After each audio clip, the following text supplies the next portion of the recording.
from our COVID-19 team. But before I began, I know there's a concern and some considerable confusion about the rising cases. So let me provide a quick update and talk about 3 specific topics. And I'll give it to you straight, as I promised you I always would.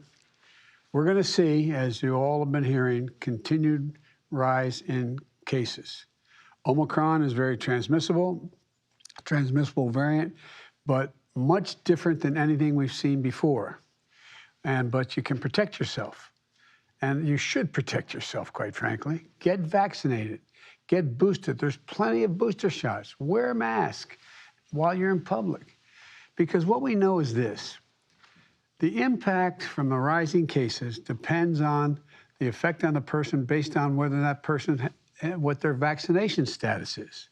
You can control how big an impact Omicron is going to have on your health if you get Omicron. You know, those are fully vaccinated, especially those with the booster shots. And by the way, we have booster shots for the whole nation, okay? You can still get COVID, but it's highly unlikely, very unlikely that you become seriously ill. And we're seeing COVID-19 cases among vaccinated in workplaces across America, including here at the White House. But if you're vaccinated and boosted, you are highly protected. You know, be concerned about Omicron, but don't be alarmed. But if you're unvaccinated, you have some reason to be alarmed. Many of you will, you'll experience severe illness in many cases if you get COVID-19, if you're not vaccinated. Some will die, needlessly die. Unvaccinated are taking up hospital beds and crowding emergency rooms and intensive care units. That's displacing other people who need access to those hospitals. So please, please, please, get vaccinated now. You know, we've reduced the number of American adults without any shots from 90 million to about 35 million in the past 6 months. But there's still 35 million people not vaccinated. And let me be absolutely clear. We have in hand all the vaccines we need to get every American fully vaccinated, including the booster shot. So there's no excuse for anyone being unvaccinated. This continues to be a pandemic of the unvaccinated. So we got to make more progress. And for patients who still haven't gotten your kids vaccinated, please get them vaccinated. Look out for their interest here. It's the best way to protect them. And for parents with kids too young to be vaccinated, surround your kids with people who are vaccinated. And make sure you're masking in public so you don't get COVID and give it to your kids. Look, this guy's a lunatic. There's no reason to think at this point that Omicron is worse for children than previous variants. We know that our kids can be safe when in school, by the way. That's why I believe schools should remain open. You know, they have what they need because of the American Rescue Plan, with the first month we were in office, or second month, that I signed in March. We provided the states with $130 billion, with a B, $billion to specifically keep our students safe and schools open. Funding for ventilation systems in the schools, social distancing in classrooms, even larger classrooms, on buses and everything from bus drivers to buses, the actual bus. There are additional, in all this process, we also back then included an additional $10 billion for testing for schools. That money went out to the states, and the states and the school districts have spent this money well, many of them, but unfortunately, some haven't. So I encourage the states and school districts to use the funding that you still have to protect your children and keep the schools open. Countries across the world are seeing rising cases. Here in the United States, our team has been working around the clock during the holiday weeks. In the last 2 weeks, we have developed hundreds of military doctors and nurses to staff the hospitals in our states that are overrun and overworked because of unvaccinated COVID-19 patients primarily. The Federal Emergency Management Agency, FEMA, is also working at our direction in every state on hospital capacity, including whether they need beds. I've directed FEMA to be ready to provide emergency hospital beds wherever and whenever they're needed. The federal government will be there. We've shipped nearly 2.4 million pieces of protective equipment to hospitals, from gowns to gloves. And we're doing whatever we can to protect communities from the surge of hospital cases that are likely to see from the unvaccinated population. Look, now let me address 3 specific updates before I get my full brief from my team. First, booster shots. I know, Dr. Fauci, I'm like an echo chamber here, okay? I know it. But repeating myself, but Dr. Fauci said it very clearly. Booster shots work. They significantly increase the protection. They provide the highest level of protection against Omicron. Americans, we've given out over 70 million booster shots. Importantly, 2 out of 3 eligible seniors have received their booster shots. Booster shots are free, they're safe, and available at over 90,000 vaccination sites. Let me say that again. They're free, available, and at over 90,000 sites. We have added sites, added hours, added appointments, added walk-in capacity.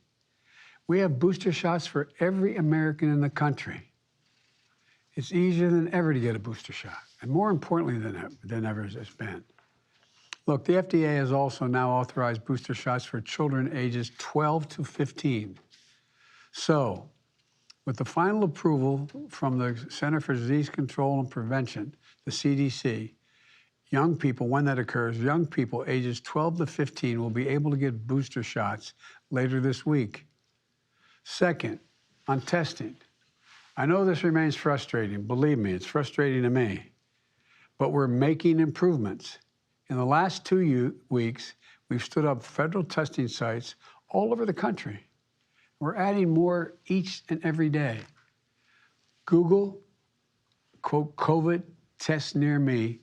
Go there, COVID test near me on Google to find the nearest site where you can get a test most often and free. Look, with more capacity for in-person tests, we should see waiting lines shortened and more appointments freed up. Look, if you want to test yourself at home, we have 3 options now. 1, drugstores and online websites are restocking.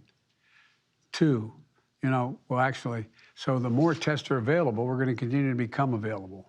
Next week, our requirement that your insurance company reimburse you for at-home tests takes effect, so you don't have to get reimbursed. So if you're insured, you can buy the test and get paid for it.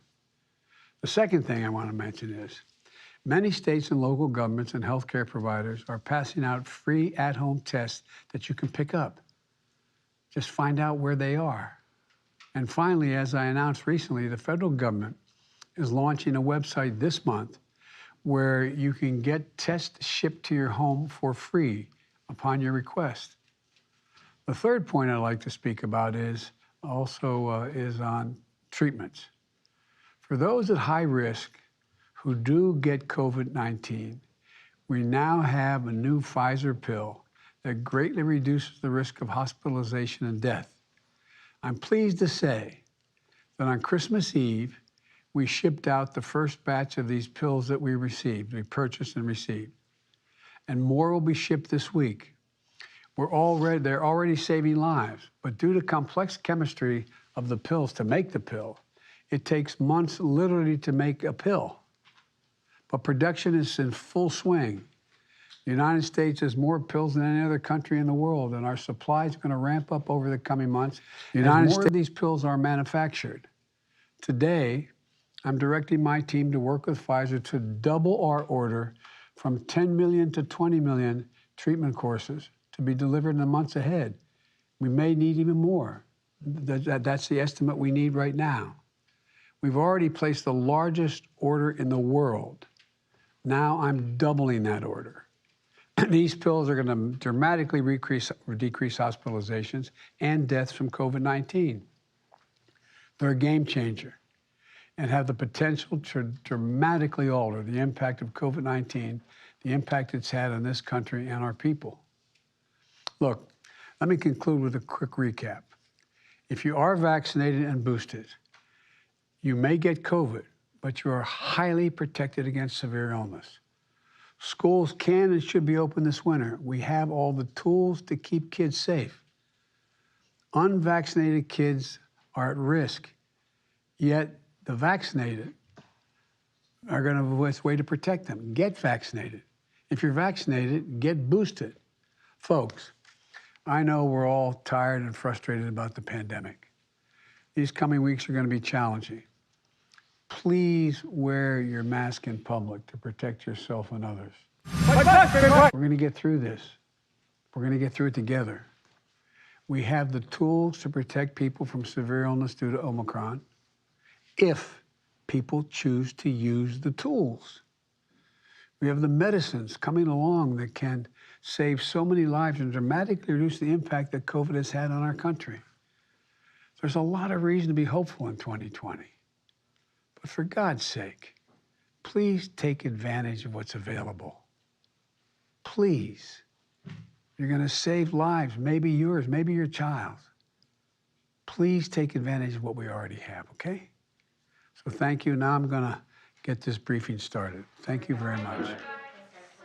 So,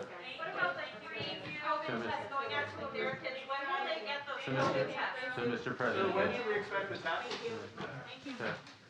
People are still standing in line. People are a mile away from the White House to get All right. test. Well, I guess the briefing wasn't for us. I guess that's just for them. I'm just going to wrap it up mid-briefing like last time. What is up, you hooligans? Hope you guys had a awesome New Year's. I've been sick as shit, and today I'm feeling awesome. So, happy to be here. Happy to see all of you. Not, that happy to see old man Walter and all his nonsense, but that's all right. Whatever brings us together. I guess in 4 minutes, Psaki is supposed to hit the stage, so that gives us enough time for the Pledge of Allegiance. So let's get it started. Actually, let me do a little setup real quick so we can transition to Psaki.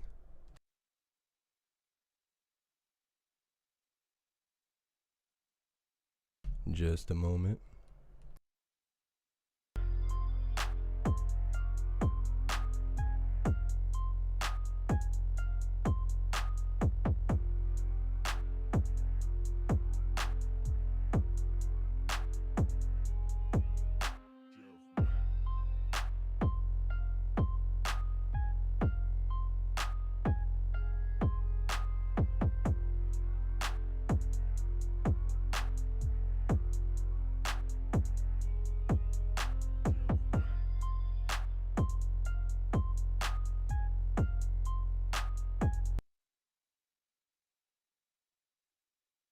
All right, everyone.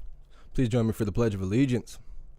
I pledge allegiance to the flag of the United States of America and to the republic for which it stands, one nation, under God, indivisible, with liberty and justice for all.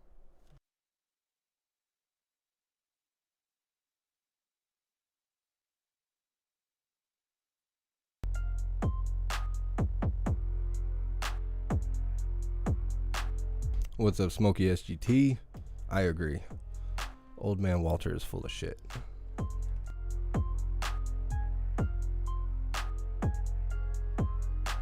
All right. So we're going to hang out here until Psaki decides to get on stage. If you haven't hit that like button, please take a second to hit that like button. The more likes that we get in a short period of time, the more people the algorithm will bring into the chat to come hang out with us and see what's going on. So hit that like button.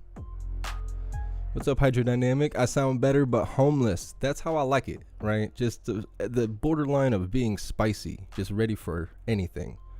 Some civil unrest, some rioting, some special elections, a shower. You don't know, okay? You never know. You gotta be ready for everything. That's the way it goes. What's up, Mana? My sick voice makes me sound like a man. What did I sound like before, Antifa?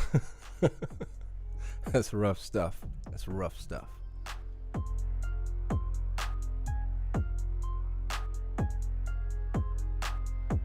What's up, Tia? Yeah, they're coming out with that pill form. I don't know. That's what Americans need. They need more pills shoved in their face. I don't know. And then they're saying there's all these health effects and stuff. It's like, well, just keep it going. Just keep it going. As long as the wealthy get more wealthy, that's all they care about.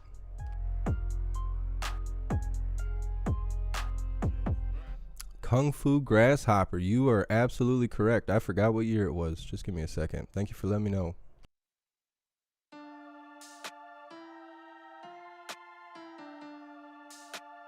Here in America, it's the year of the long rifle.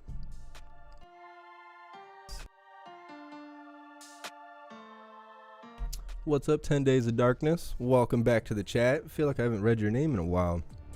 New Year's, I woke up at midnight to let everybody know Happy New Year's. That's what I did for New Year's. Otherwise, I was just sleeping all day.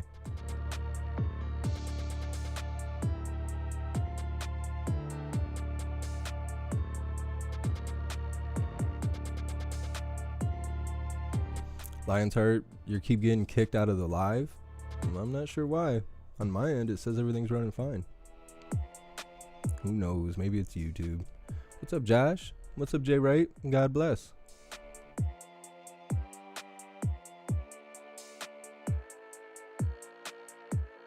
Nurse Ratchet, Jeff, please tell the truth about Villain. So I don't know a whole lot about this yet, and I'm not going to say a whole lot about it because I don't want to sound like an idiot or misguide any of you. We've covered Villain Report on a few occasions, from Portland to wherever. I know a lot of people think that he's an Antifa live streamer and stuff. I've seen him have conflict with Antifa, so I don't know the history of that, but as far as I know, on the more recent times, he's not Antifa. He's just simply showing what's going on around him. I was informed last night that he was found deceased in a hotel room in Alaska on New Year's Eve. That's all I know. I don't know anything else. As far as I know, it is true. And that's all I know. That Villain Report is no longer with us, unfortunately.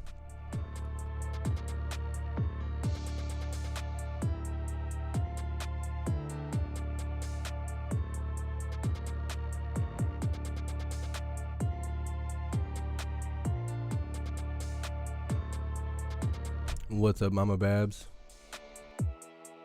What's up, Dennis? What's up, Emotional Double Dipping?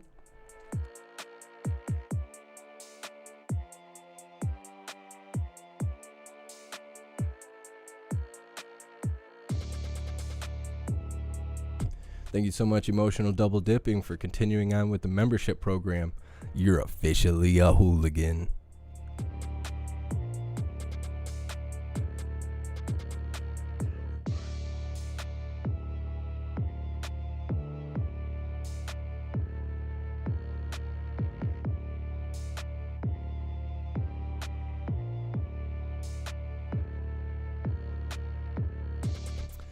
Yeah, I don't know if he kicked the bucket on his own or what happened, and I don't really want to speculate about it. I'm just waiting for more information to come out.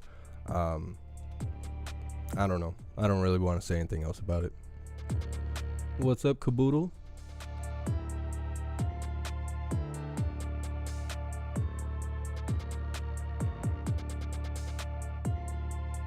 What's up, Dean? Thanks for being here. You probably received the notification for this live because this is the first time I've gone live in a while, since like right after Christmas or something like that. There just hasn't been much going on, and I've been really sick, so as long as there wasn't nothing on, I was sleeping. So because it's been so long, I think the algorithm's trying to pull more people in. What's up, Norman? Happy New Year's. Thanks for being here.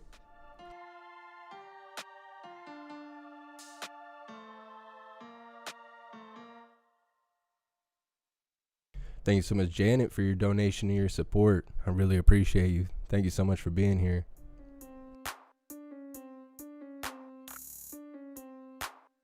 And what's up, Candy Bronze? Brianna CC, You heard that Betty White got the jab and that's what made her kick the bucket. I didn't hear what made her kick the bucket. She waited till the very last day of the year to do it, though. What's up, Kev Chat? Thanks for being here.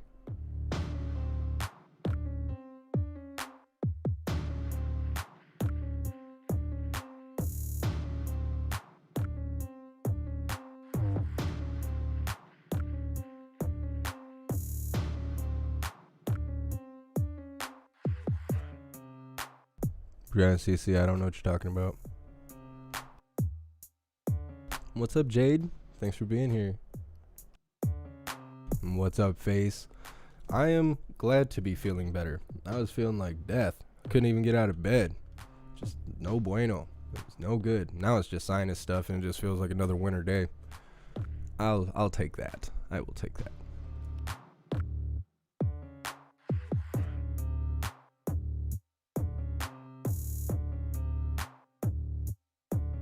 What's up, Life Light? Thanks for being here. You were sick on New Year's too? Were we all sick? Maybe it was sympathy pains, you know? Everybody knew Jeff Mack was sick. It was like, oh, we all got to get sick now. We're all going to do this together. 10 Days of Darkness. Do you think the 6th will be popping? Well, from what I understand, there's supposed to be some January 6th rallies going on. I think Trump is supposed to speak. I may actually cover Trump on YouTube. I have not decided yet. The last couple times he spoke is kind of mentioned stuff I can't show and kind of not. I might have to do some live editing or something if I do cover him on YouTube. But there's supposed to be stuff going on the 6th. I don't know if it's going to be popping, but it's going to be something. There's going to be something to watch. I know that. How am I a jerk, Mana? You're the one that tags me the whole time I'm sick. Not jerk. See, if Trigger Crazy was here, he'd be all, you know, informing everyone of what kind of bigot I am. Dusty bigot, I ain't seen him in a while. What's up, Skybird?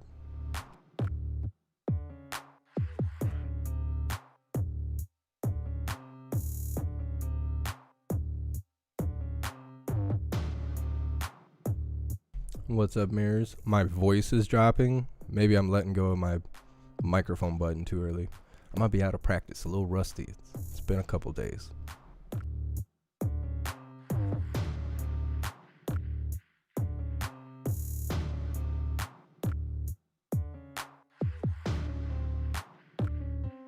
Never surrender, Patriots. I've been wondering that too. I've been wondering if there's going to be some false flagging going on January 6th. I mean, why not? Perfect time to set up a false flag.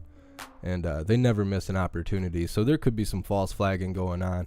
But I think if people really care about, you know, what's going on with those people who are incarcerated since January 6th, I mean, they've been in there a year so far. As far as I know, no one's been charged with insurrection. Anyone who gets less than a felony, they should sue the hell out of that jail system, because, you know, most misdemeanors are 90 days in jail. You sit there for a whole year. What are they going to do? You know, give you your time back on your life? They can't. I would sue the hell out of that jail, in my opinion.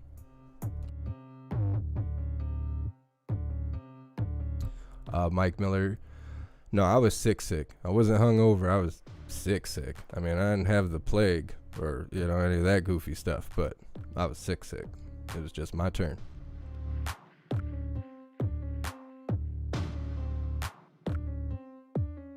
"10 Days of Darkness." I have not heard of any of that. I've never even heard of that movie. I will have to look into that.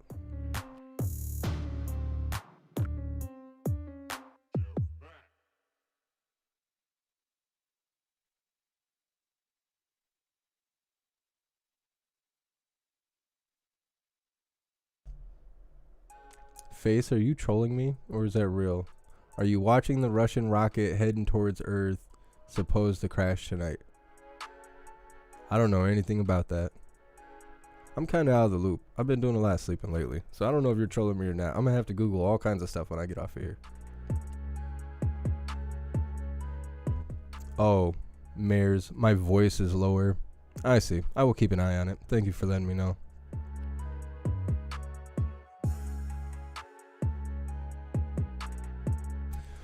Yeah, Edward, I think so too. I think that this January 6th is going to kick off the false flag season. We'll see if people get involved or not. I was actually talking with a friend about it yesterday. I think it was yesterday. It was the day before today. I know that. It's a good time to start the false flags, but I also think that people are tired of being scared. I think that we're going to start seeing more rallying and stuff than we have. We haven't been seeing it because I think BLM and all those people lost their support. I think every time they get together, it's 6 of them sitting in a parking lot somewhere. People aren't supporting it anymore. It's not cool or trendy to be a activist right now. It hasn't been for like almost a year. And then as far as Patriots and Threepers and Proud Boys and all that stuff, they haven't really been rallying either, because every time they rally, people call them Trumpers and they try to say that, you know, they're insurrectionists and all this crap. And I think enough time has passed now to where people aren't really afraid of being categorized anymore. And I think that we're going to end up seeing more protesting and stuff, especially because we're coming up into, well, we are in a midterm year. So November or whenever, we'll probably see more activity going on in the nation.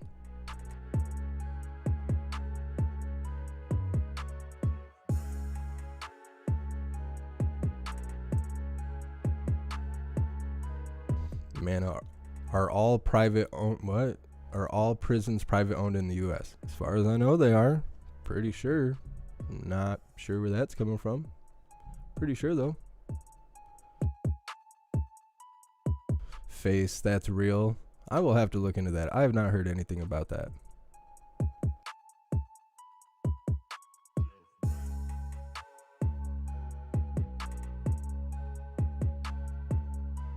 What's up, Boom? Thanks for being here.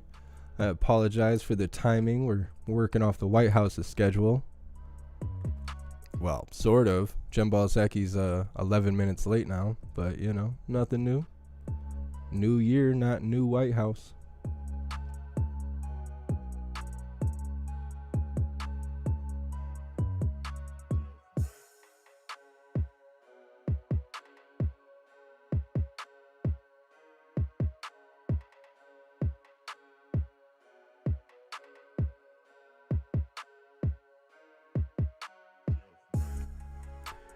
Smokey SGT, where did you hear that? Will you DM me some information on that in Discord so I can look into that?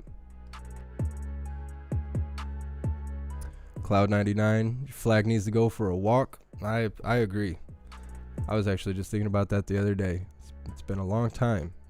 It's winter wasteland here. If I go take my flag for a walk, ain't no one gonna even see it because everybody's staying indoors and being real scared and stuff. But I miss taking my flag for a walk. Hopefully the snow will melt soon. Just, 5 more months or something like that. We'll see. What's up, Susan?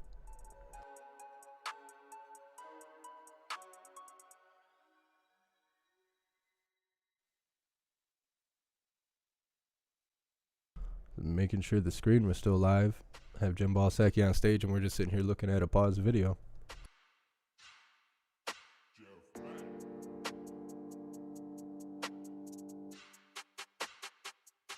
Kev chat, I did not get the plague from Jim Balsaki, I tell you that. I don't even know how I got sick. I think it was just my turn, because I don't even hardly go anywhere or talk to anybody in real life. I think it was just my turn. I'd gone the whole year without hardly being sick. They were like, no, body slam this guy. We're not letting him get away without it.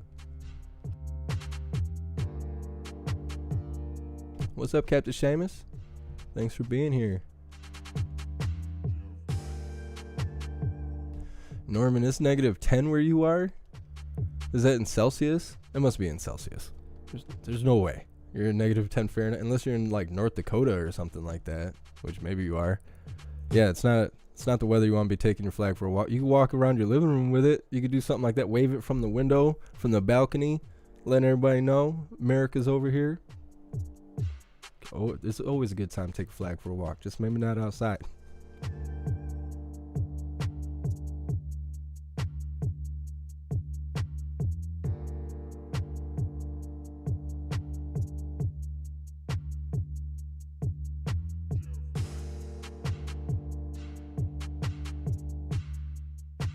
What's up, Rain? Nah, I don't think they're gonna fix it. They should. I mean, I don't know. I can't talk about it on YouTube, but yeah. They should. They should go back and fix it. Edward, it was not Corinne. I was waiting for someone to say that. It was not Corinne that gave me the plague. Okay, Corinne was in New York. She was streaming live for New Year's. It was not in Michigan, where I am. Nope, it was not Corinne. You didn't waste no time. Just hopped right on it. And that's what she said.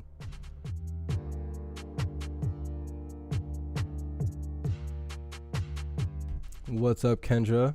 Well, happy early birthday. Make sure to hop on the live tomorrow so I can officially wish you a happy birthday, but happy early birthday.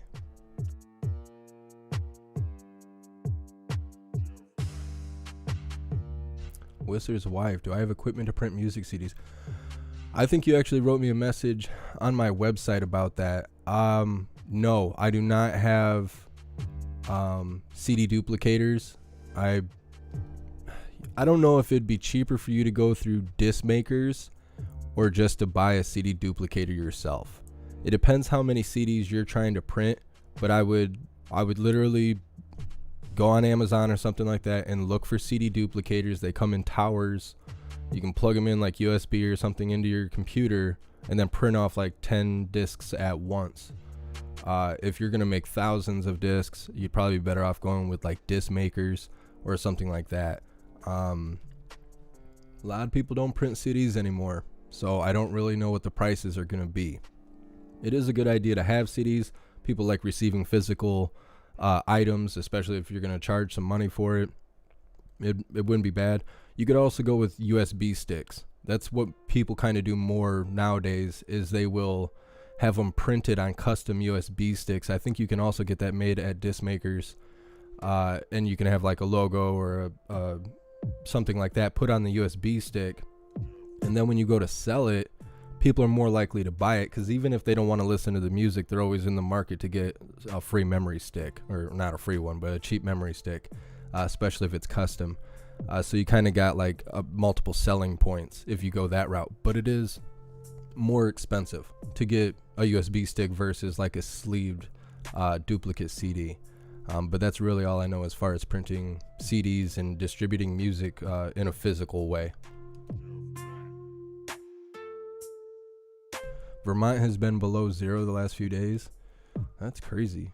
I want to say I went and got coffee yesterday morning, I think, and it said it was like 4 degrees here in Michigan, but it doesn't stay like that. Like once the daylight comes up, it's been like 30 degrees. What's up, Dion?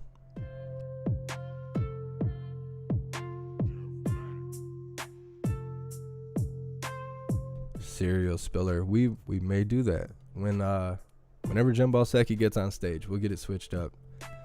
Might be the way to go. I don't know. Some people think Jumbo Psaki's hot. I'm convinced she's a lizard person. I have no idea how they fit her head into that human face, but you know, that's the real question.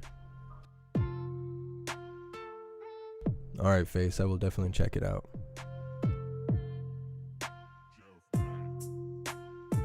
Well, happy birthday, 10 Man.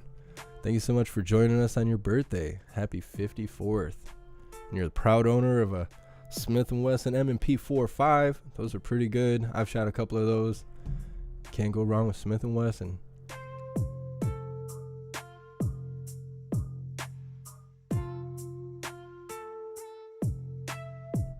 Nah, Rain, that's wrong. I don't know where that idea... I mean, I understand how people think that you shouldn't go out there and vote. I understand that. But in reality, that's kind of number one on our rights. There's countries out there that can't. And no matter how flubbed everything's been lately and how transparent it should be, I still am a firm believer that everything should be registered on like a federal website where you can log in and you can count all the votes yourself. Every vote in the country, you should be able to see for everything we vote on. You should be able to count the votes yourself and get the same numbers that they tell us on CNN. I said that the day that stuff happened. I still think that should be that way. I think every one of us should have full transparency to what we decide on as a nation. I think that not voting is some influence of a psyop. That's your biggest right. Nothing else matters. If they told you you couldn't vote, and they're saying our voice doesn't matter, that is, in my opinion, absolutely incorrect. No matter how dusty things are right now, you'd never turn down your right to vote. You go vote. That's almost all you matter in the grand scheme of things. I know a lot of people don't feel that way because of how things have gone. Regardless, you never turn down your opportunity to vote. That is your biggest right. People in dictatorships, I bet they wish they could vote, even if it didn't matter. It absolutely, in my mind and in my opinion, no matter what, you vote.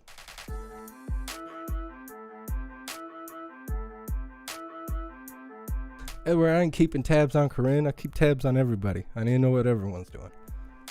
It's like, like Big Daddy Jeff Mack. I gotta keep an eye on everyone. Make sure the kids are behaving. Go sit down somewhere. You know what I mean? All of that. Adam, you finally got over the plague, but you can't smell anything. Is it a blessing or a curse? Because I've heard both. I've heard both. I guess it depends how you live your life, really, but maybe it's a preference. I don't know. You only got 5 senses. You lose one. It could be rough. I'm not sure. At least you're over it, though. Glad you're doing better. What's up, Indigo? Thanks for being here.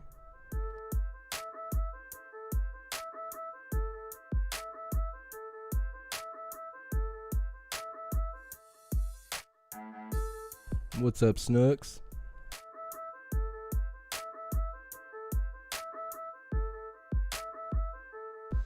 Q, Freedom Matters. I don't know how to read your name. Q. No, I'm not getting the new Tesla phone. I'm not getting anything Tesla selling. Tesla's like the biggest troll ever. I think he's hilarious, honestly, but half the stuff that he makes is a joke, and people want it, and then he makes $1 billion off of it. Like, he made Tesla Cognac or some sort of liquor or something. He put it out as an April Fool's joke, and so many people wanted to prepay for it that I'm pretty sure they had to actually go around and make it, because they had so many people sign up for it to sell. He made a couple $1 million off an April Fool's joke. Like, the phone's probably not even real either. He probably is just messing with people, and everybody's like, yeah, I'm going to get it. It's going to match my Tesla whip and all that stuff. I don't know. Part of me thinks that Tesla vehicles are cool, but I've also seen a lot of stuff kind of showing that they're trash. They're just plastic crap. I don't know. Tesla's a troll. He's living his best life.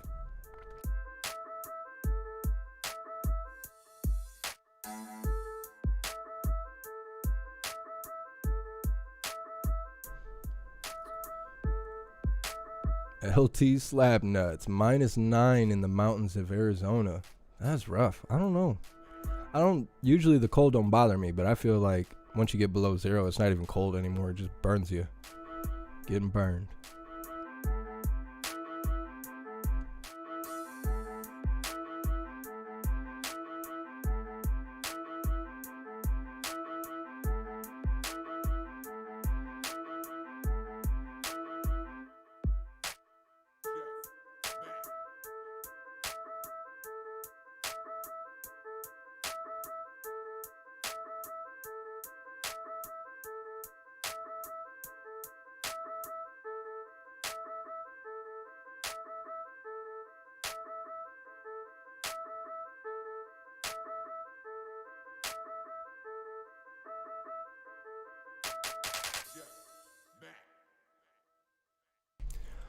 Happy New Year's, Robert. Thank you for being here. Appreciate you joining us.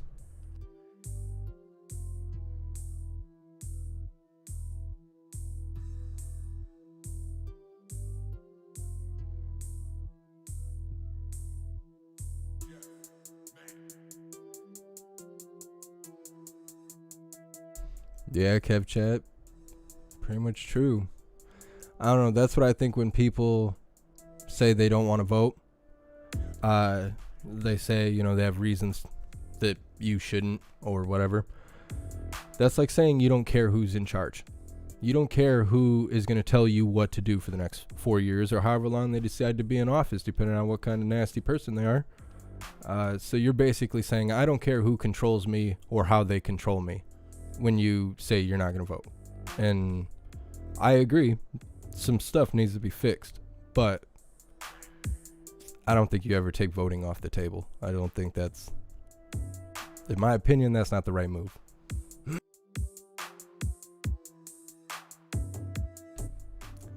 Happy New Year, Half Century Farm. Appreciate you being here. I'm happy to be feeling better. I mean, I got a cold or whatever right now, just what's left of being sick, but I am happy to be out of bed. I was like for real dying. Especially I fainted. I fainted a couple days ago, and I've never done that before. I think it was from being dehydrated. I'm not exactly sure what caused it, but I've like for real fainted. I almost had to call Life Alert. I needed some help. I was in rough condition.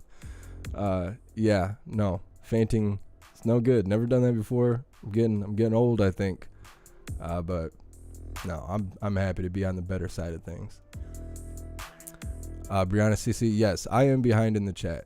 I'm reading 5 chats, and then whatever I talk about, the length of time that I talk about it, everybody's adding new stuff. So I apologize. I'm not Psaki late, but I am behind. Thank you so much, Cindy, for joining the membership program, and welcome to the family. You're officially a hooligan.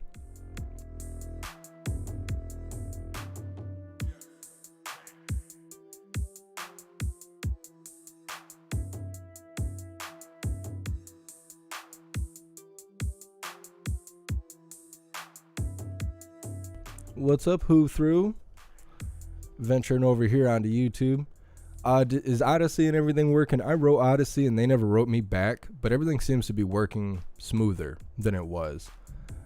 So on my end, at least for this live, it appears that Odyssey's doing pretty well.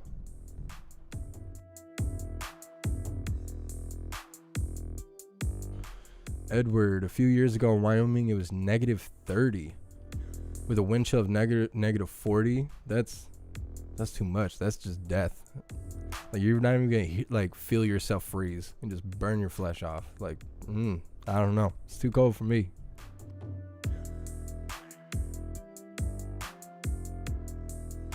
Carl, yeah, they're probably changing old man Walter's diaper right now, but nah, they cut that briefing. They cut that short. They let him say what he had to say, and then they got him out of there. We're waiting on Psaki now. She is 26 minutes late, but you know, that ain't nothing new. Maybe there's something else going on. Maybe they're having weather or something. No, I don't know. I'll take a gander here in a second. What's up, Faded Operator? I'm doing all right. Doing better than I have been in the last 2 weeks. How are you? Thank you for being here.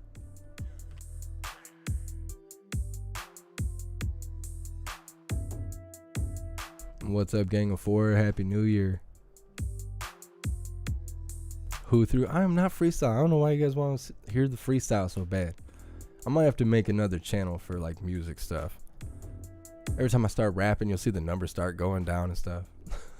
Nah, I don't think I've rapped yet on the live. I know we've played some music and stuff in the past. That was a long time ago now I think about it. Actually, I got flagged for copyright on my own music. That's how ridiculous YouTube is. I had to actually fight my own copyright claim.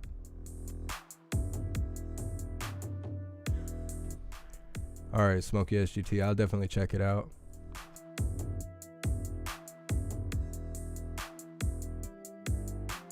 Robert, you hear she was a dude? Who, Psaki? She's a full-blown lizard. I think she's asexual.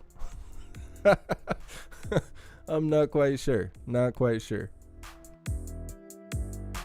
Yeah, William, it's lack of beer. That's what it is. That's what caused me a faint. It was the lack of beer. I went too many days without beer or something like that, and boom, hit the ground like a sack of potatoes. It was probably hilarious. I should actually check my security footage, because it's probably, I mean, it was scary when it happened, but you know, getting old is hard. It's scary getting old. But now it's funny. Now that I survived fainting, it's funny now.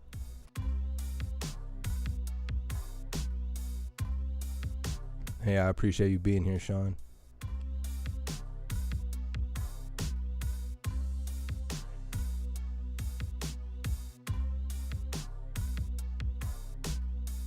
Heck yeah, that's why I like to hear who threw.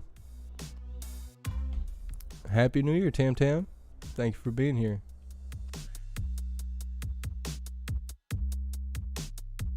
Kev chat, wife alert. Yep. Well, I needed something. I needed some help. I was like fainting in slow motion. It was like just dropping to my knees. Like can't even, just collapsing in slow motion. I was like, is this it? My grandpa told me before he passed away, when God calls your number, it's time to go. I was like, is it time, God? Fainting in the hallway. Need some help. Carl, there's a big protest going on in Kazakhstan. I will look into it, but we don't normally cover that kind of foreign stuff. I mean, not unless we can figure out what it's about. I'll look into it, though.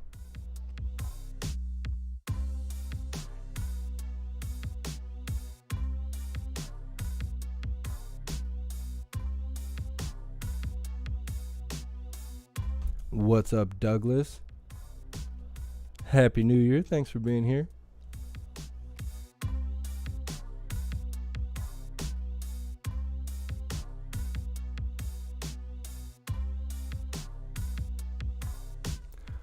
I have the hardest time reading some of your guys' name, but what's up, Mammy? We'll go with Mammy. We'll go with that.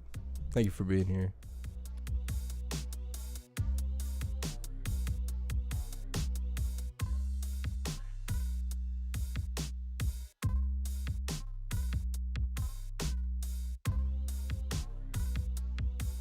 What's up, cool guy? It's Tuesday? Is it really Tuesday? Well, happy Taco Tuesday. I will have to go get some tacos today. I don't know what day it was.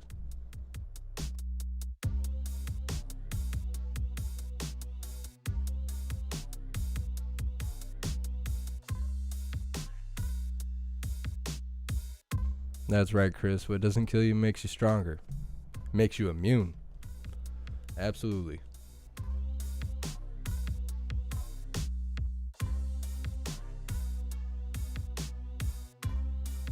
What's up, LaDonna?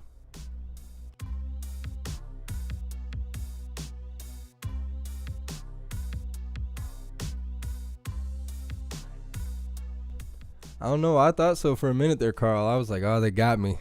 It's like I hardly leave. I don't see other human beings in the real world. How did I get sick? They got me. It must have hit me through the slider or something. I was being targeted by something.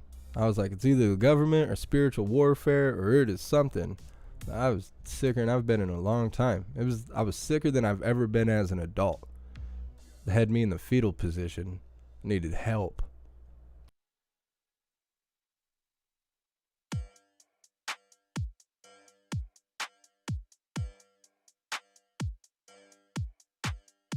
What's up, Wolf Mule? I don't know if we'll ever be immune to political leaders. It's kind of the point of them being in office is to affect our lives in one way or another. Face, yes. As far as I know, Villain Report did pass away. I'd mentioned earlier, I don't know a whole lot about it. I was informed last night. I actually had a couple people write me about it. I think there's information circulating, but I haven't had a chance to check it out. He was found deceased New Year's Eve in a hotel room in Alaska, and that's all I know. I don't know anything else. Not at this point. What's up, Trigger Crazy? I was just wondering where you were, you dusty bigot. Welcome to the chat. We're waiting on the lizard. I don't know what's going on. Jimball Psaki is late. This is her first appearance of the new year, as far as I know. And she's like, you know what? Let's just try and make it an hour late. She's 32 minutes at this point. I think she's going for the full hour, though. Yesterday, Old Man Walter did that. We were going to cover Old Man Walter talking about, I don't know, something about the meat industry or something. I had somewhere to be at 2:45. They were supposed to be live at 1:30. 2:30, they decided to go live, and I had to walk out the door. So we'll see if Jimball Psaki's trying to walk in Old Man Walter's footsteps.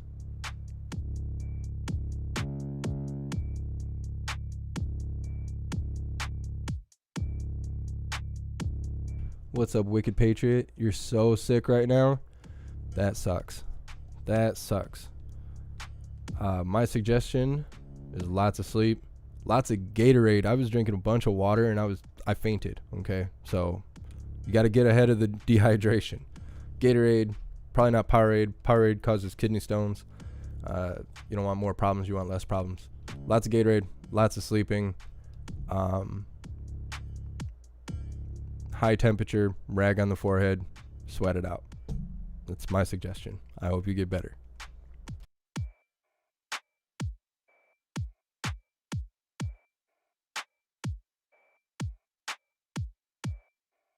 Happy New Year's, Trigger Crazy.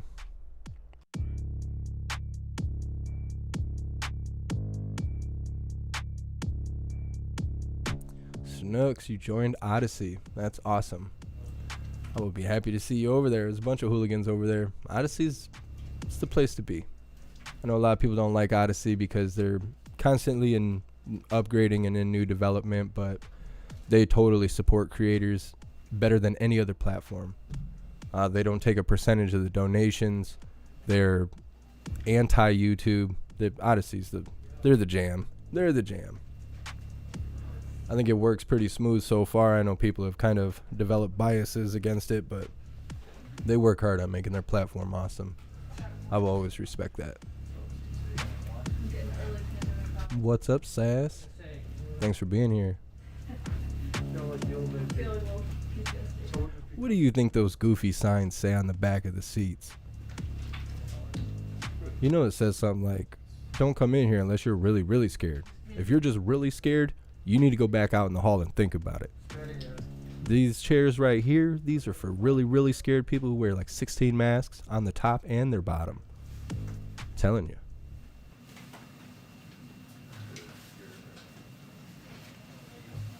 Okay, everybody smile. With your mask on. You think you can see my head in the photo, or? Yes, you are in it. I can tell that you're smizing. Yeah, that smiles so hard.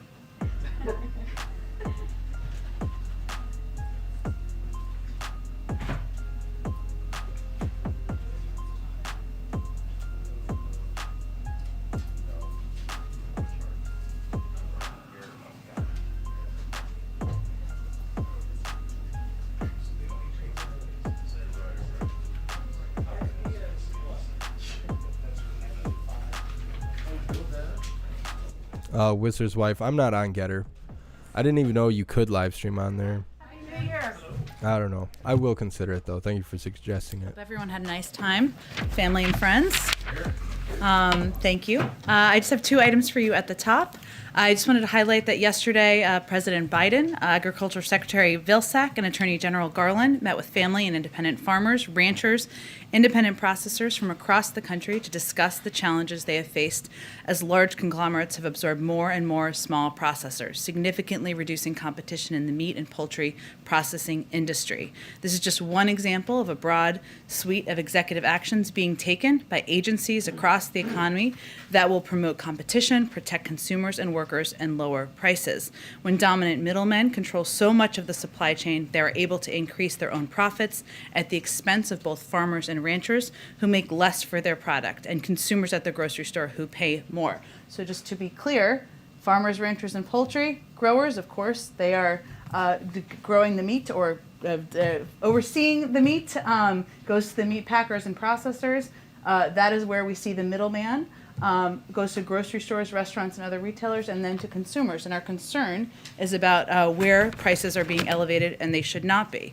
Many farmers and ranchers now have little or no choice of buyer for their product and little leverage to negotiate, causing their share of every dollar spent on food to decline. 50 years ago, ranchers got over 60 cents of every dollar a consumer spent on beef, compared to about 39 cents today. Similarly, hog farmers got 40 to 60 cents on each dollar spent 50 years ago, down to about 19 cents today. So that obviously is a significant concern. If you see the wholesale beef value and the cattle value, that should not be how the gap between the lines. Just wanted to highlight again, we announced we're investing up to $1 billion in new and expanded independent meat and poultry processing capacity, workforce development, and other assistance. All that was included in the American Rescue Plan. We're continuing to strengthen rules to protect farmers, ranchers, and other producers, and we're enforcing existing competition laws vigorously and fairly, and our new White House Competition Council will make sure agencies work together as appropriate. Finally, we're bringing greater transparency to the industry. The USDA announced steps on that back in August, and we'll continue to build on that. Also, just wanted to highlight that yesterday the Department of Justice announced 2 important new steps to address gun violence and keep guns out of the wrong hands. First, they issued a final rule making clear that federally licensed firearms dealers must sell safe storage devices that are compatible with the firearms they sell. Individuals who choose to keep a firearm have a responsibility to safely store their firearms. This rule will make it easier for gun owners to purchase a safe storage device and keep guns from being stolen and used by criminals, accessed by children, or obtained by other people who shouldn't have access to the weapon. Second, the Department of Justice issued a best practices guide to federally licensed firearms dealers to make sure they understand their obligations to comply with the federal laws and keep guns out of the wrong hands. And of course, this announcement builds on the work the President and the administration did over the course of 2021, which represented more action on gun violence prevention via executive authority than any president in a first year in office in history. With that, Darlene. She just said it was a rule, like a mandate, like it's not a law. Like, what the hell are you people doing? With getting an update on the 500 million at-home test kits that you all are supposed to be sending out at some point this month. Can you say if the contract has been signed yet? And if not, when do you expect that to be signed? And also the website, what is the status of getting that up and running? Sure. Let me give you an update of where we are in the process. So, as Jeff Zients said last week, the Department of Defense and HHS are already executing on an accelerated contracting timeline. This is the largest, of course, over-the-counter purchase of tests to date. And the RFP, the request for proposal that has been sent out to industry, allows us to best understand logistics, timing, and manufacturing considerations. So where we are now is that the RFP has been closed as of today, and we are currently evaluating the responses to it, which means we are finalizing the contracts. While I expect we can share additional details with all of you soon, and certainly we hope to do that, we're on track to start seeing movement on some of the awards through the RFP this week. So the first delivery from manufacturers will start later this month. That's our expectation. When we have those deliveries in hand, we will put the website up, make it available, so that people can order tests at that point in time. And then secondly, do you have anything to share on what the president's message will be on Thursday when he goes to the Hill for the anniversary of 1/6? Absolutely. I can give you some highlights at this point in time, and obviously the president is still working through and reviewing his own remarks. But on the afternoon, what you can expect, I should say, is that the president will speak to the historical significance of January 6th and what it means for the country 1 year later. As a reminder, on the afternoon of January 6th, the president called what was happening at the Capitol then an unprecedented assault on our democracy and an attempt to subvert our Constitution and interfere with the peaceful transfer of power. So on Thursday, the president is going to speak to the truth of what happened, not the lies that some have spread since, and the peril it has posed to the rule of law and our system of democratic governance. He will also mark that day, commemorate the heroes of January 6th, especially the brave men and women of law enforcement who fought to uphold the Constitution and protect the Capitol and the lives of the people who were there. Because of their efforts, our democracy withstood an attack from a mob, and the will of the more than 150 million people who voted in the presidential election was ultimately registered by Congress. And he will also speak to the work we still need to do to secure and strengthen our democracy and our institutions, to reject the hatred and lies we saw on January 6th, and to unite our country. And obviously, we'll have more to preview as we get closer to the speech. Just one more. Sure. Since the president didn't take questions from us either today or yesterday, can you tell us whether he can live with a smaller Build Back Better package or a package that doesn't have the child tax credit in it, or with only employed people qualifying for the child tax credit, which is what Senator Manchin says he wants. Well, I can tell you that the president absolutely wants to get Build Back Better done, is committed to get it done because it will lower costs for Americans across the country, childcare, elder care, health care, a lot of the areas that are impacting American families' budgets across the country. I can tell you that those are conversations he and many members of our senior team will continue to have with a range of senators who are involved in this process in the weeks ahead, and that we're not going to outline them in more detail from here. And I would also just reiterate that the president sees and recognizes and values the contribution of the child tax credit and what it did to help prevent 40% of kids from being in poverty last year, and it's something that he advocated for, he introduced, and he called for himself. So he absolutely wants to see an extension of the child tax credit. I would note, this doesn't answer your question, but I thought this was an interesting thing. Someone shared with me this morning that the way it was designed is that payments are going out every month for 6 months. As soon as people file their taxes, they will get the other half. So we absolutely want it to be extended. We're going to fight for that. But there is also additional payment that will come to people who are eligible when they file their taxes. Go ahead. Hey, Jen, Happy New Year. Happy New Year. And since the president didn't take questions from us, we weren't able to clarify. He said to the vaccinated and boosted, quote, you can still get COVID, but it's very unlikely you'll be seriously ill, roughly what he said. Have we reached a point in the pandemic now where he's basically saying to Americans, accept the fact you may get the virus, but if you're vaccinated, it won't be that bad? I think what he's saying to Americans is, we know there are going to be breakthrough cases. We've had them at the White House. We are seeing them across the country, and certainly elevated rates of cases in certain communities across the country, including in Washington, D.C. But the step that's most important that people can take to prevent reduce the potential for hospitalization and death is to get vaccinated, get boosted.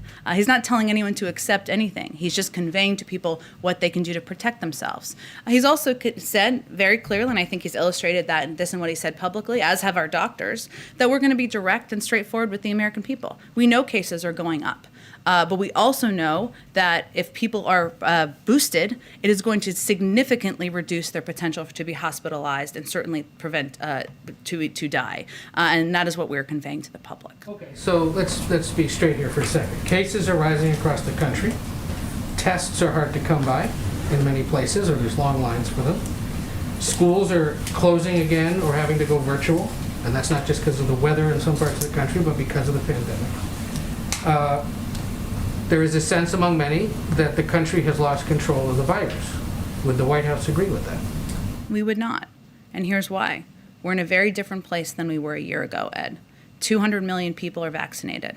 Those are people who are protected, seriously protected from illness and death from the virus. We have also just purchased the largest over-the-counter purchase of tests in history, 500 million tests. That builds on the fact that we have already distributed 50 million tests back in December to rural health centers, to community health centers. The fact that we have 20,000 sites across the country where you can get free tests. The fact that next week people can get reimbursed for their tests. And we are going to continue to build on that.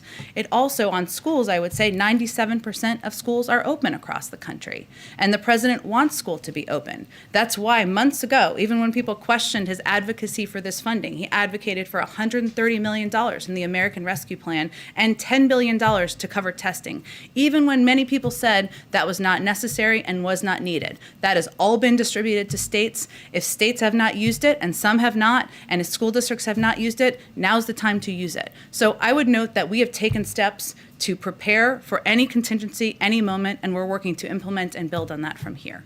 He mentioned you just outbreaks here at the White House. Is it a large number? Is it anyone? I know there's a policy that you're only really going to let us know if it's the top 4 individuals in the government or their spouses. But has there been a wide outbreak here in the West Wing or across the White House campus? Well, our policy is that, which I think is important for the public to know, because it is in the public interest to know, and of course your interest. If there is anyone who has a close contact, as deemed by the White House Medical Unit, with the president, the vice president, the first lady, or the second gentleman, we will make that information available, as we have done, as those instances have occurred. And I was only conveying there are breakthrough cases here. There's 2,000 people who work on the White House complex, right? The 99% of them are vaccinated, and there will be breakthrough cases here. Thanks to the vaccination, those cases have been mild. But again, there are rising case numbers across the country, and we expect to be in line with that. Just on another topic, and you kind of discussed this with Darlene, but Senator Durbin today suggested that Build Back Better is kind of taking a back burner spot. There's a lot of alliteration there. A lot of B's there. As voting rights pushes ahead as we near the MLK holiday. Is that the White House's stance right now, that voting rights is sort of issue number one up there, or should be? Well, we're working, and you've seen, I'm sure, the Dear Colleague letter that Leader Schumer put out just a couple of days ago, and we're working in lockstep with Leader Schumer on that, on getting voting rights done. He's obviously put out a timeline for that. We're going to work with him on getting that done. But that doesn't change our commitment to Build Back Better. Go ahead. Thanks, Jen. Why hasn't the CDC revised the definition of what it means to be fully vaccinated yet, given that the president has spoken about boosters for months now? Sure, it's a good question, Jackie. I don't speak for the CDC. Obviously, they speak for themselves, given they make decisions based on data and science. So I would point you to them. I know they have a COVID briefing tomorrow. Had the president, emphasizing the importance of boosters for months, and people have to ask the question, or a lot of people are asking the question, would revising the guidance cause some sort of logistical or political or economic consequence that the White House isn't ready to embrace, something like not being able to go to restaurants, or people go to offices, or industries that have suffered labor shortages? We have boosters available for every American. They can get boosted now, regardless of what the CDC guidance is, whether were just approved for the booster or you were approved weeks ago. So do you expect then that guidance will change eventually? It's up to the CDC, and they make those decisions based on data and science. Will we have any update on when they might make a decision on that, given that there's been so much time? I encourage you to ask them that question when they participate in the COVID briefing tomorrow. Okay. And then similar line of questioning, but Sure. this time about the FDA. Okay. There have been some decisions by the FDA over the last few months that have happened without consulting the panel of independent experts that we saw for authorizations for the vaccines themselves. We haven't seen that with boosters. A couple examples: on the 19th of November, FDA authorized the booster for all adults. 29th, the CDC announced people 18 plus should get boosters. December 9th, the FDA authorized boosters for 16 and 17-year-olds, and just yesterday, the FDA amended the emergency use authorization for the Pfizer booster for kids ages 12 to 15. So I guess my question is, why has the protocol been different with the boosters than it was for the emergency use authorization of the vaccine itself? Jackie, the FDA makes their own decisions, not driven by what the White House is telling them what to do, so I would point you to the FDA to get any comment on that. So it doesn't, I guess then the White House is not, or the FDA is not getting rid of its independent panel of experts by any White House guidance? Absolutely not. And again, I think they would confirm that themselves. And I think what's important to step back here is recognize we're still in the middle of a pandemic. There are still far too many people who are not vaccinated. There are still kids who are at risk because there are not enough people, adults, vaccinated. And I think what we're all collectively trying to do here is protect more people and save more lives, whether you work here or at the CDC or the FDA. Is the president then okay with the FDA making these authorizations without calling their panel of experts? Again, I would point you to the FDA, and they can speak to their decision-making process. Okay, and then real quick on the Florida Surgeon General and testing, what's your reaction to his comments that the U.S. needs to unwind its testing psychology, where people are planning their lives around testing? Is that sound medical advice in the White House view? I would really point to our own health and medical experts on when tests should be administered and utilized, and our focus on making them more available, accessible, and free to the public. Oh, good. Real quick, is there any reason why the CDC did not include a testing component when it revised its guidance for isolation? Given that there is such a scarcity of tests, there's been some criticism that the CDC couldn't tell people they should get tested when they emerge from isolation, because then people try to get tests and they're not available, and it might blow back onto the administration. Again, the CDC makes these decisions. I expect they'll have an updated guidance if it hasn't already gone out. Go ahead. Thank you. Can you Oh, sorry, Caitlin, I'll come back to you. Go ahead. Can you give us an update on the president's selection? You'll be shocked to hear me ask this. The Fed. Fed, yes, and in particular, whether he's made the decisions. Is it a question of the announcement not having been done, but the decisions are made? I don't have anything more for you at this moment. I expect we will have more soon, and I will let the president speak to his decision and whom he will select. My colleague Katya Dmitrieva and Jennifer Jacobs are Sure. reporting that economist Philip Jefferson is likely to be nominated for one of the seats, and he would be just the fourth black man to hold a position on the central bank's board in its history.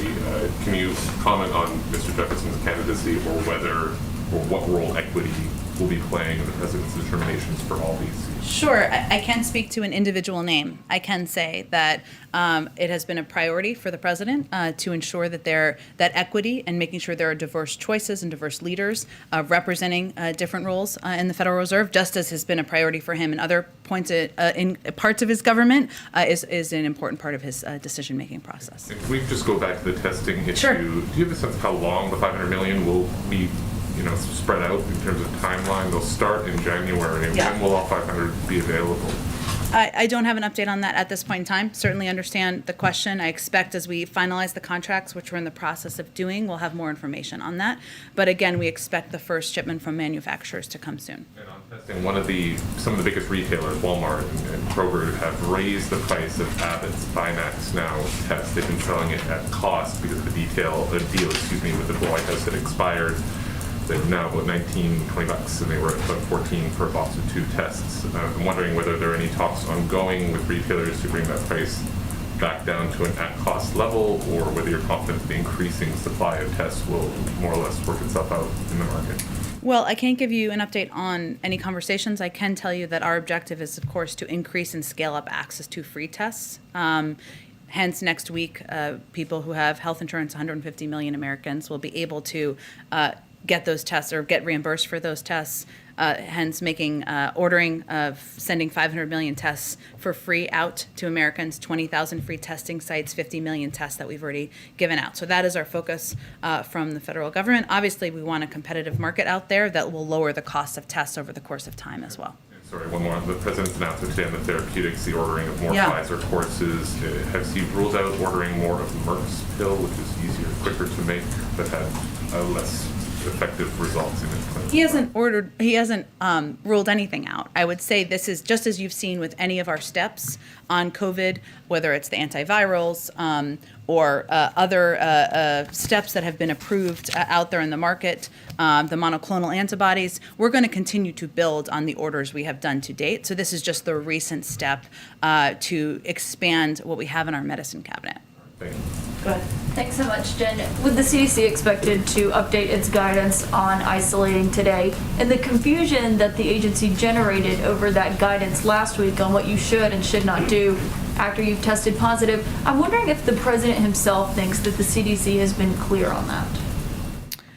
Well, what I can tell you, Caitlin, is that CDC is offering its updated guidance in real time of a fast-moving and changing pandemic environment. And we've seen them change guidance and update guidance on other occasions. They made this recommendation last week based on science. The vast majority of transmission infectiousness occurs in the first 5 days after diagnosis with COVID-19, somewhere in the range of 85 to 90%. If people are asymptomatic, 5 days of strict mask wearing will prevent future transmission. Obviously, they are expected to update that today. I'm not sure if any information has gone out on that at this point in time, so I won't speak to that ahead of them. But they are just continuing to assess every day, every week, what information they can update on based on the science. And sometimes that means changing recommendations, that means adding to recommendations, but that's what happens when you lead with the data and the science and not lead with a clear communications plan. Well, last week, Director Walensky did say that it wasn't just the science, it was also what people could tolerate. And I don't really think that much has changed in the last week. So I just am wondering if the White House thinks that the CDC is doing its best to offer the clearest guidance possible to people, because it seems like they're generating a lot of confusion when they do offer guidance. Well, our objective is to provide clarity and help provide clarity on their decisions whenever we can. And so that's why I just listed out why they made the recommendation based on the science on the 5 days, the change to 5 days from 10 days. On testing and the rule that's going to go into effect next week, where private insurers will reimburse people for the test that they're buying at home, you still have to file a claim for each test. Is that correct?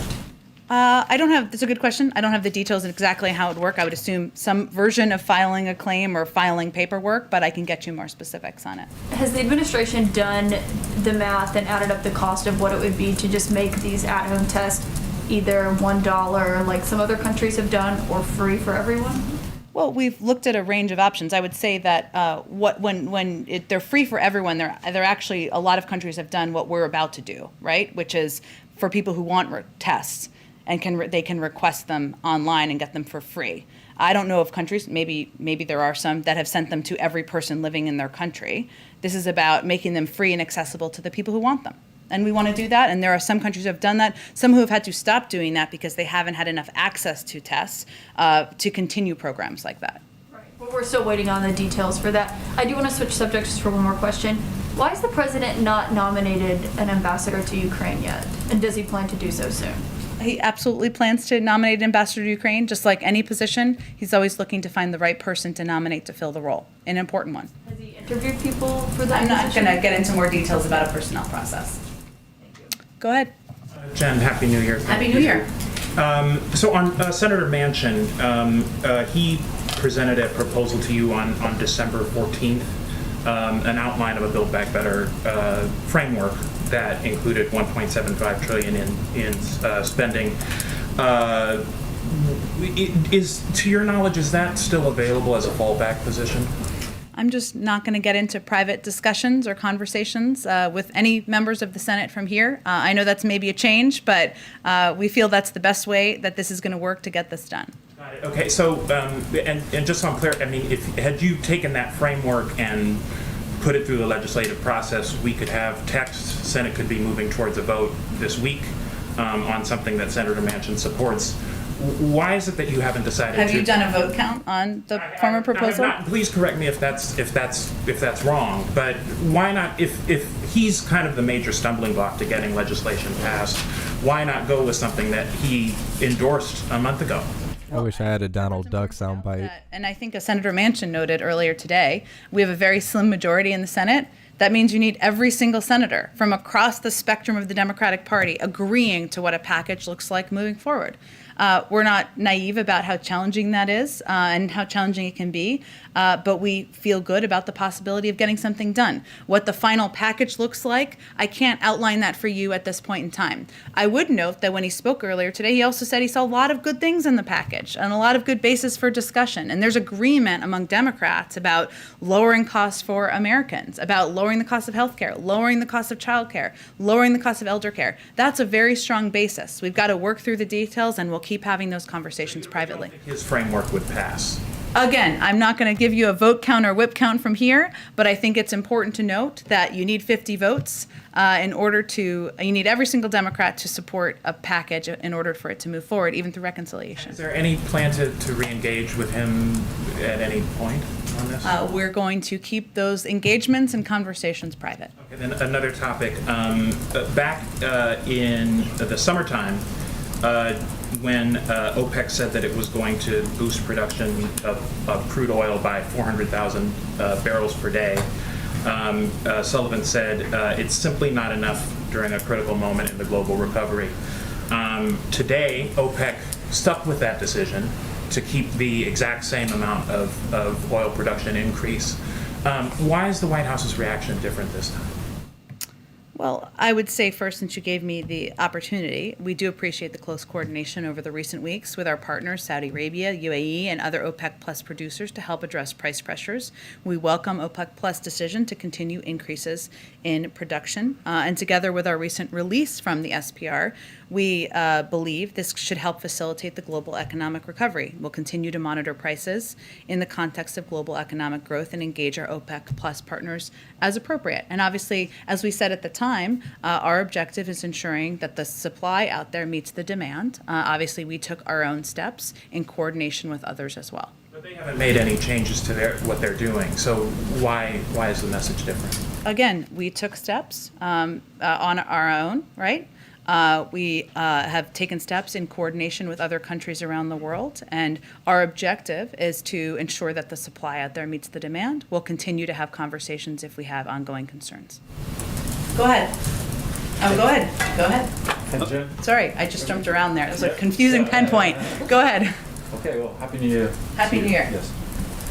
So the president, he's making remarks on Thursday, as you said, and he has often denounced the January 6 events.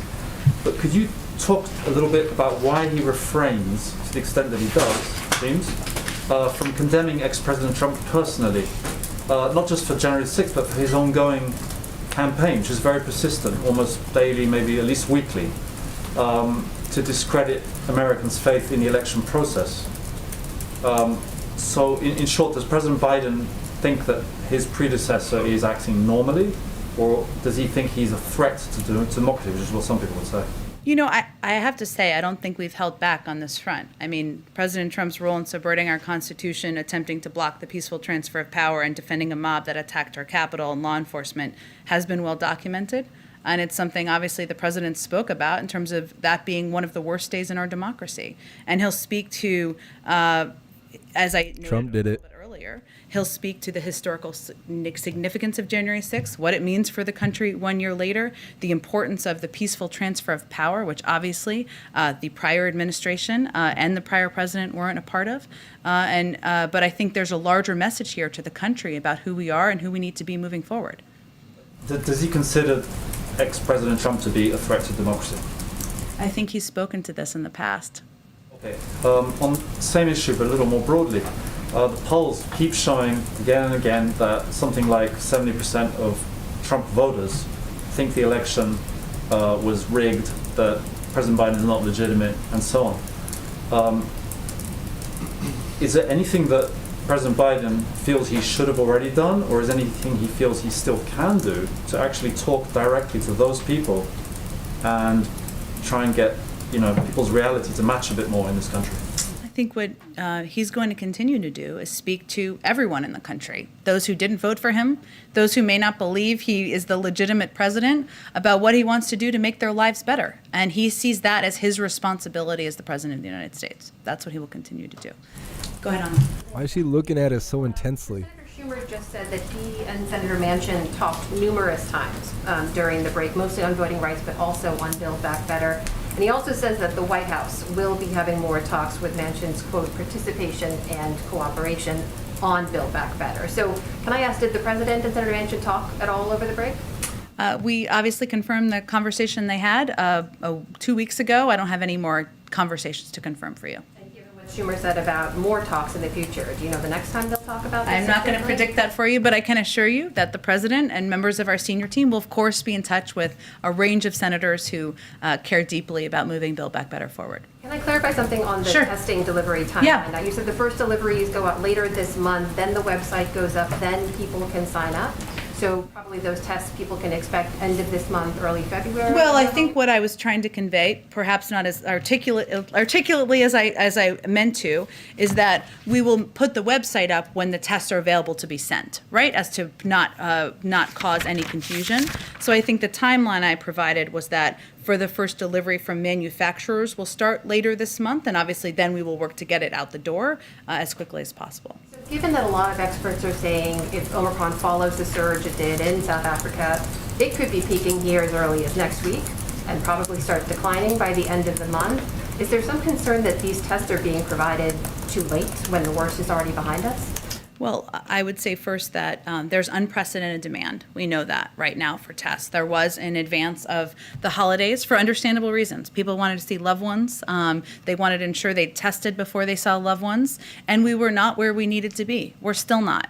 What we've done is try to do this as quickly as possible through an expedited, accelerated contracting process to ensure that tests are available for free to people across the country as quickly as possible. Now, at the same time, we know that online and in retail stores across the country. They are restocking shelves with tests. That is a good thing.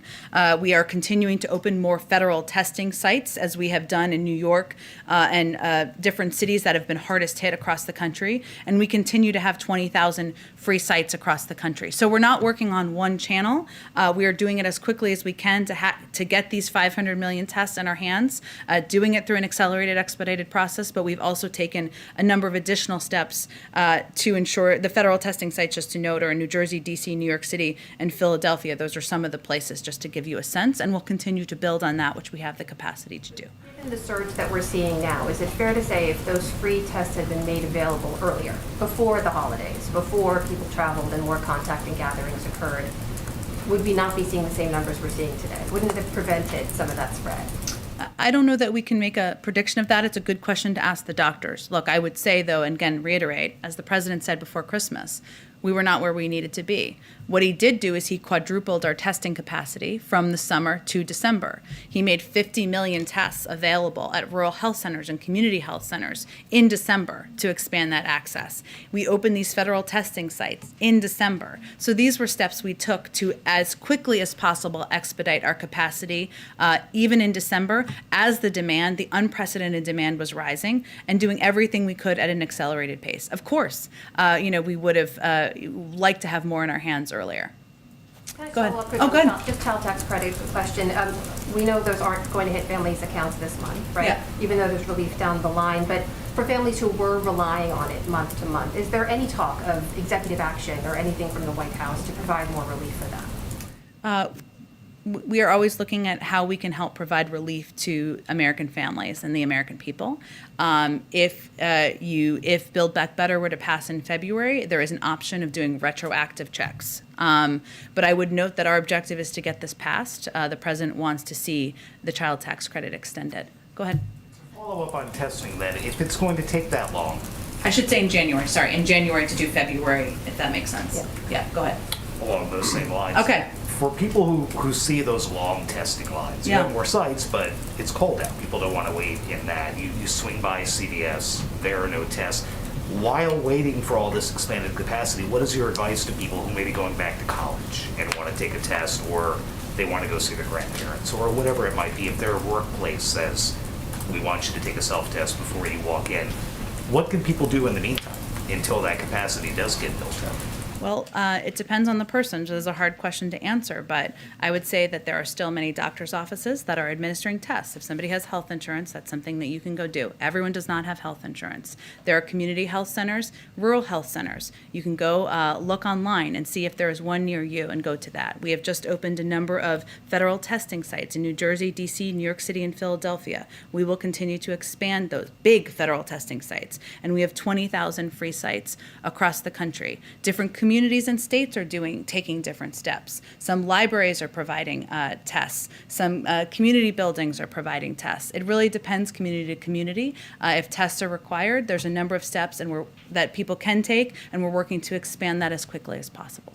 Lastly, you had mentioned rising cases. The president mentioned rising cases a little while ago. Every doctor has said that. We've also heard from Dr. Fauci and other doctors saying that's not the number to look at. We know they're going to go up, but maybe hospitalizations is a better case.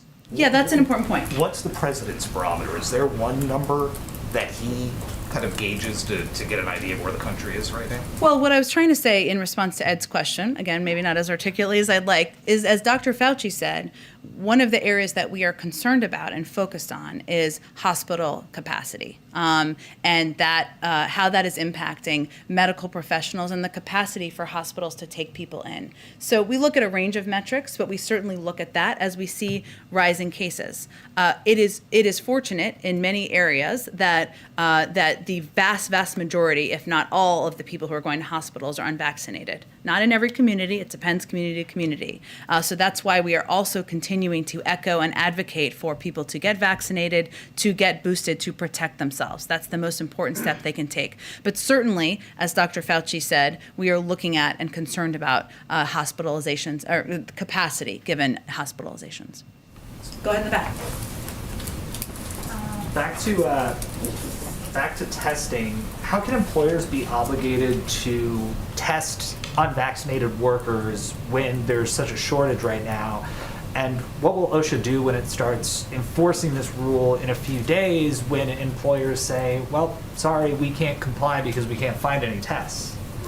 Well, I would first say that 2/3 of companies, almost 2/3 of companies, have taken steps to put in place either vaccination requirements or testing requirements. They're all implementing it in a different way, and the leadership of these companies is making a decision about what works best for their workforce. Giving that option is something certainly we support. Obviously, getting vaccinated, they're free across the country, available across the country, is also a very easy option for many people, and many companies are opting to do that.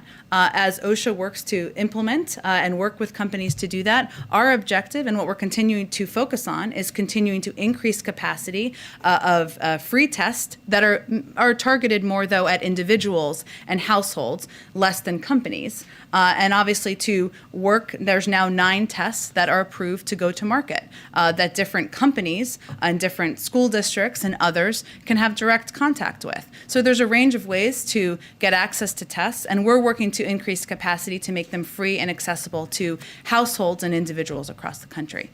Are you saying it's up to workers to find tests themselves if they must be tested to go to work rather than their employer Actually, providing I'm them? saying, and I think what I said pretty clearly, is that different companies, about 60% of them have already implemented, are implementing the test or vaccine requirements in different ways, company to company, employer to employer. So, and many of them have done it extremely successfully, including many of the airlines, a number of huge hospital systems, and this has helped make, remember what the objective is here. The objective is to make workplaces safer, to provide more security to people.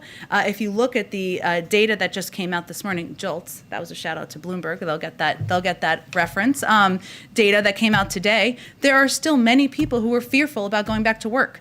That is one of the reasons why it's important to put in place these requirements and why employers have taken the step to provide that certainty to people in their workplaces as well. I want to ask one more question related to the workforce. The White House Labor Task Force, led by Vice President Harris, was supposed to release a report in October about how the federal government can boost unionization in this country in a variety of employers. It's January 4th and that report has not come out yet. What's going on, and do the president and vice president still care about this initiative given everything else that's going on? I would say the president has been an advocate for collective bargaining rights, for the rights of workers, for strong unions, for 5 decades of his career, and I think that speaks for itself. And the vice president, well, a little younger, not in public office quite as long, but has also been a strong advocate for the rights of workers. And so I think that speaks for itself. Of course, this is an initiative they put forward. I am certain I can check on the status of the report. Go ahead. Thanks, Jen. A couple of topics, if you don't mind. As you know, the anniversary of the opening of Guantanamo Bay Detention Facility is next week. Yeah. The president promised to close it. You reiterated that in February. What's taking so long? Well, let me first say that the National Security Council continues to work closely with the Departments of Defense, State and Justice, and other departments and agencies to do exactly that. I would note, and I know this was put out during a very crazy holiday period of time, but in the President's statement on the National Defense Authorization Act for fiscal year 2022, he outlined that Section 1032 of the Act continues to bar the use of funds to transfer Guantanamo Bay detainees to the custody or effective control of certain foreign countries. And Section 1033 of the Act bars the use of funds to transfer Guantanamo Bay detainees into the United States unless certain conditions are met. And it's a longstanding position of the executive branch that those provisions unduly impair the ability of the executive branch to determine when and where to prosecute Guantanamo Bay detainees. In some circumstances, these provisions could make it difficult to comply with the final judgment of a court that has directed the release of a detainee. In addition to limitations in Section 1032 of the Act constrain the flexibility of the executive branch with respect to its engagement in delicate negotiations with foreign countries over the potential transfer of detainees. There are only 39 remaining individuals at Guantanamo Bay, but I just wanted to highlight that piece that was in the NDAA statement because we feel it's obviously creating burden and a hindrance to our progress here. So it's the transfer to the foreign countries that's causing delays, essentially. Well, I think I listed three clear pieces there, and limitations on how funding can be used, and how this Section 1032 also limits at times how an individual can be released, as well as how we can negotiate and communicate with foreign countries about it. Some of them have been waiting trials for years. Why is that taking so long? Again, I would say this is what we see as one of the major, if not the major hindrance. Beyond that, I would point to the Department of Defense, but there are 39 remaining individuals there, and obviously our commitment continues to be to close Guantanamo Bay. One other topic, the Iranian president said yesterday, as the talks begin in Vienna again, that former President Trump should be put on trial for the killing of General Soleimani. Wondering if I can get a reaction to that, and whether that hinders discussions around Iran's nuclear future this week. Well, I would say that I don't have any direct comment on his comments. I would note that he has his own politics and his own audience that he speaks to, just as many country leaders in other countries do. But right now, Special Envoy Malley is currently leading an interagency delegation to the 8th round of talks in Vienna, which resumed on January 3rd. There was modest progress in talks last week, and we hope to build on that this week. What is clear is that if we do not soon reach an understanding on mutual return to compliance, Iran's accelerating nuclear steps will hollow out the JCPOA. So our priority remains reaching and implementing a rapid mutual return, and I expect those negotiations will focus on those topics at hand, not comments of any leaders around the world. Go ahead. A couple different topics here as well. First, from the administration's point of view, given what we've learned from the January 6th Select Committee, does it appear the Capitol riot played some kind of role in an overall coordinated effort to overturn the democratic process? So something longer, perhaps, and more than just one day? Just so I understand your question, are you saying, talk a little bit more. Tell me a little bit more what you're trying to ask. Yeah, sure. So there's the isolated events of that day, but there's also the investigation that goes back much further and spans more time. Does it appear that there's that sort of longer throw there than just what occurred on January 6th at the Capitol, based on what we know from the Select Committee? Well, I'm not going to speak for the Select Committee, and obviously they will speak for when the conclusion of their report will be and what details. I would note that we have conveyed our concern in the past about the fact that many Republican members of Congress have stood by the big lie since then. They were outraged at the time, about many of them, about the events that happened on January 6th. Who could not be? Who was watching them? And since then, they have done nothing to help support the work of the committee, to help argue against the big lie. And, you know, that sort of lack of action, inaction, silence, you know, is something that is irresponsible as well. Go ahead. Go ahead. Sorry, another from Todd Gilman, a fellow C-suite rotation at the Dallas Morning News. Does the White House have a reaction to Senator Cruz saying President Biden may be impeached if the Republicans take back the House next year, specifically for the border policies? Well, our reaction is maybe Senator Cruz can work with us on getting something done on comprehensive immigration reform and putting in place measures that will help make sure smart security is what we see at the border, taking a more humane approach to the border instead of name-calling, accusation-calling, and making predictions of the future. What about the racist horses? I have questions about voting rights and also about political appointments. On voting rights, the midterm elections are 10 months away. Is the president concerned that the window is closing to pass legislation that could have an impact on how people vote in the midterm elections? I'm not going to make a prediction of that. What I will say, and what the president will talk about in his speech on Thursday, is also that, you know, people came out, the American public came out in record numbers last November and participated in our democracy. And we shouldn't underestimate the role of the movement and grassroots movement of the public to have their voices heard. But he absolutely feels that getting voting rights done is fundamental, it's essential. He is going to work in close lockstep with Leader Schumer and others in Congress to get this done. But I'm not going to make a prediction at this point on the timeline. It's obviously a first priority for them in the Senate. Is it a first priority for the president? Yes, he's working with Leader Schumer on it. Sounds like they got big plans for this South next Carolina State election. University, we're going to keep up the fight until we get it done. What does that look like? What does the fight look like for voting rights for President Biden? It means getting it passed into law and signing it into law. What steps is he taking over the next several weeks to make that happen? Well, I would first say that the president has, you can expect to hear more from him soon, and I'm not going to get too far ahead of that, but the president has taken a range of steps within his own authority on voting rights, whether it is signing a historic executive order early in his presidency, supporting the efforts of the Department of Justice to increase funding for the protection of people's fundamental rights across the country, and he also spoke to his commitment or openness to making changes to the process to protect people's constitutional rights, should that be the point we get to. This is obviously going to be front and center on the Senate's agenda when they return, and he's looking forward to being a part of that. On political appointments, the president right now has had 266 political appointments confirmed by the Senate. That is roughly on par where President Trump was in his administration at this time. It's about 100 less than where Presidents Obama and Presidents Bush were at this time in their first years in office. Is that lower number of political appointments impacting how President Biden can govern and implement his policies within the executive branch? Well, so just for the specific numbers, and you gave a number of these, but we ended 2021, I should say, with more than 300 of President Biden's nominees for Senate confirmed positions pending confirmation by the Senate. Approximately half were on the executive calendar and awaiting a floor vote, just to give you all a sense, meaning they could have moved forward. More of these could have moved forward. Many of our nominees have received overwhelming support and majorities from Democrats and Republicans, and the process for most of the time in the Senate was wound up in lengthy debates when really there could have been unanimous consent votes and moved a member of them forward.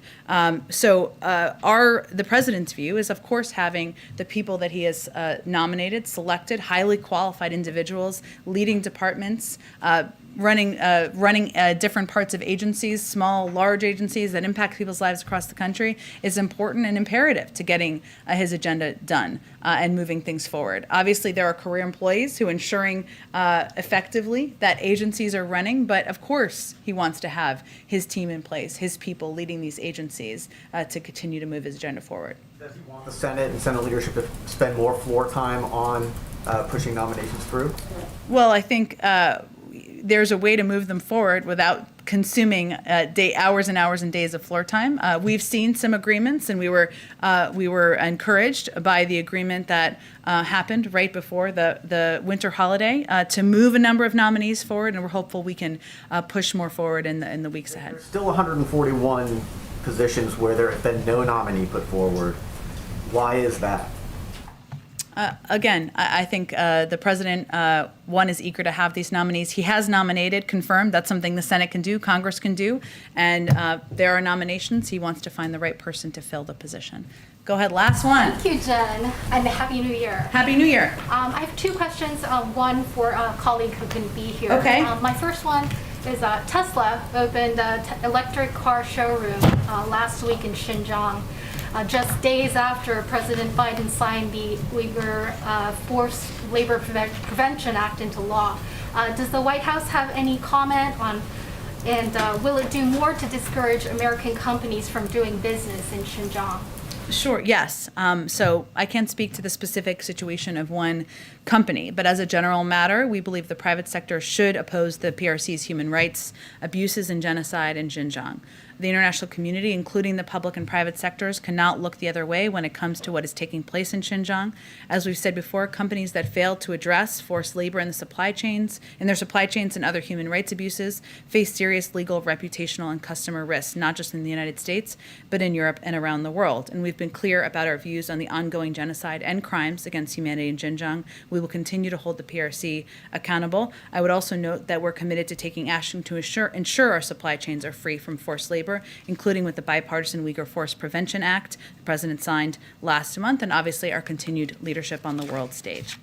And one more is on, in light of the surge of Omicron variant and many events like the 2+2 security talks going virtual, is the U.S. considering shifting this month's U.S. ASEAN summit to a virtual format, or will you still do in person? I don't have any changes to the format to preview at this point in time, but we'll check and we'll keep you all updated. Thanks so much, everyone.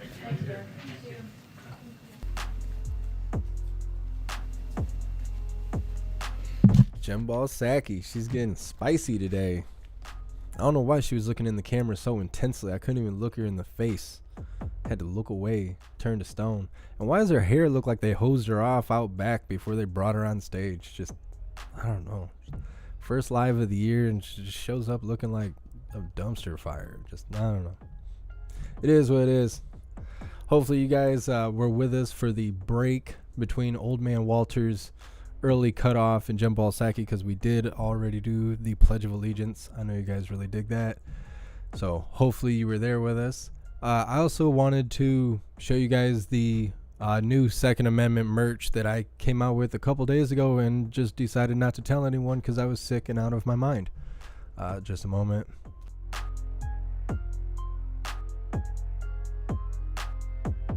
So this is the new design here. As you can see, it's got the Second Amendment logo on the front, Jeff Mag Hooligan logo on the back. Right now we currently have hoodies, shirts, long sleeve shirts, tank tops, pretty much just tops at this point. As you can see on the right hand side, a lot of you have wrote me and gave me feedback on not everyone wants to wear black like I do. So these are available in lots of different colors.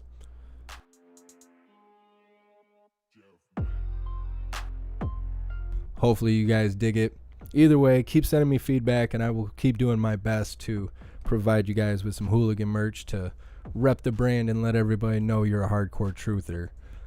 So yeah, want to let you guys know that that stuff is now available. I do have more designs coming out. I know a lot of people want to see the green logos, the lime green ones. I've wore a shirt that was gifted to me. I did get my hands on the logos. I will be coming out with that soon, as well as some other stuff, but I know you guys were really waiting on the Second Amendment stuff, so here it is. It's actually been out for a couple days. I was sick and out of my mind and didn't tell anybody, so I'm letting you know now. Definitely go check it out. It is on the original merch store. If you go through the link tree or whatever, you'll find it. It's not on the website. It is the actual merch store. For those of you who don't know, I have kind of two merch stores going right now. One's on the website, jeffmacmusic.com/shop, and the other one is on my Teespring store. All the links and stuff are in the description if you guys want to check it out.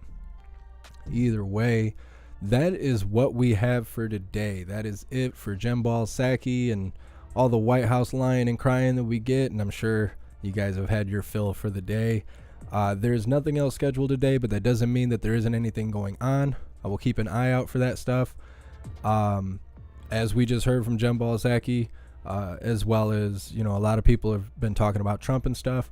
January 6th is probably going to be a little busy. I don't know how busy it's going to be, but it's going to be a little busy.